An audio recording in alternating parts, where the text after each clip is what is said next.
Eyes in the sky, gazing far into the night. I raise my hand to the fire, but it's no use, 'cause you can't stop it from shining through. It's true.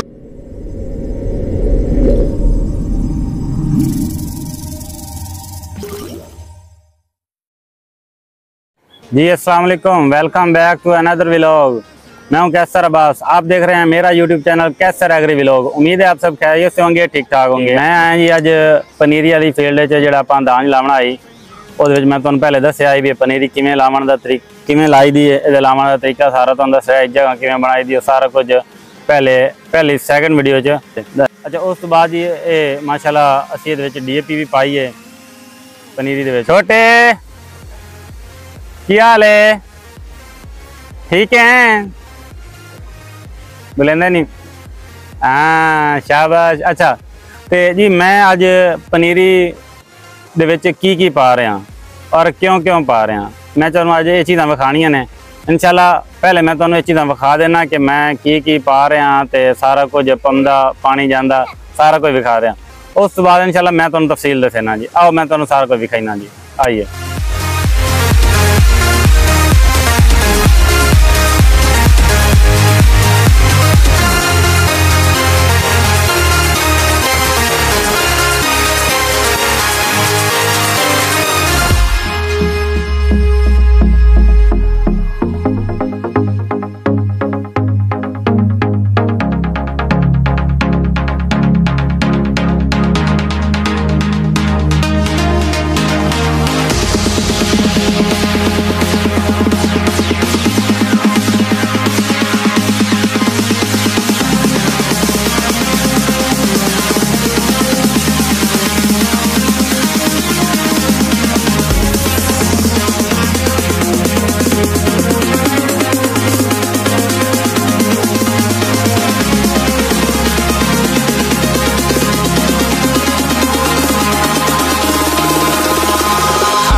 In the sky, gazing far into the night. I raise my hand to the fire, but it's no use, 'cause you can't stop it from shining through. It's true, baby, let the light shine through. If you believe it's true, baby, won't you let the light shine through for you.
हाँ जी, तुसी वेख्या कि मैं की चीज़ इस्तेमाल की है, जी चीज़ इस्तेमाल की वो तुसानू मैं बिल्कुल इस्तेमाल होंदी विखाई है।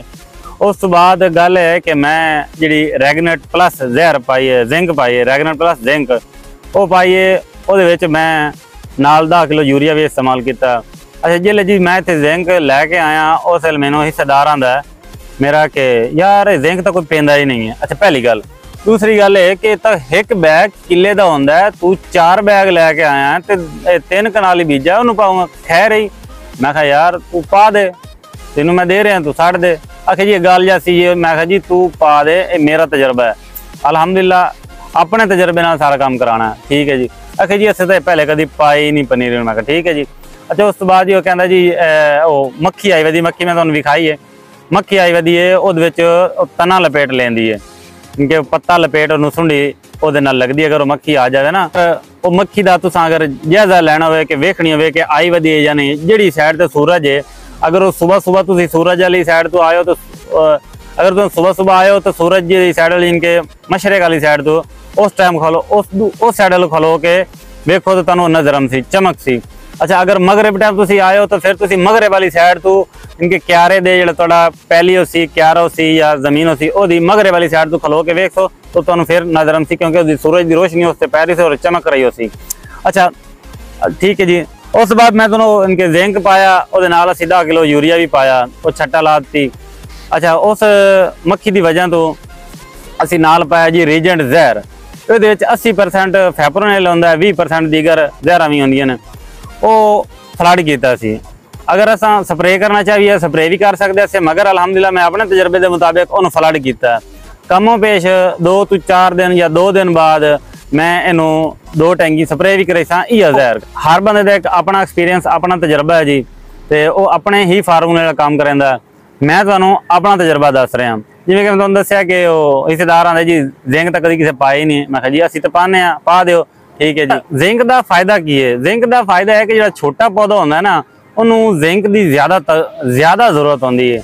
अच्छा वो ज़्यादा जरूरत होने की वजह यह है कि ताकि जितनी ज़्यादा उन्होंने खुराक जिंक की मिल सी, उतना ही जल्दी वो तैयार हो सी। उस तो बाद उतना ही जल्दी वो तैयार हो सी, और नाल ही इनके और दूसरी वेख सकते हो कि मेरी जी ना जमीन वो खाली हो गई है, सारी पट्ठे कट्टे पैन, जमीन खाली हो गई है, कणक कट्टी गई है, पनीरी प्याली छोटी है, उस वास्ते इनके ज़्यादा खुराक पा के उन्हें जल्दी तैयार करना चाह रहे हैं।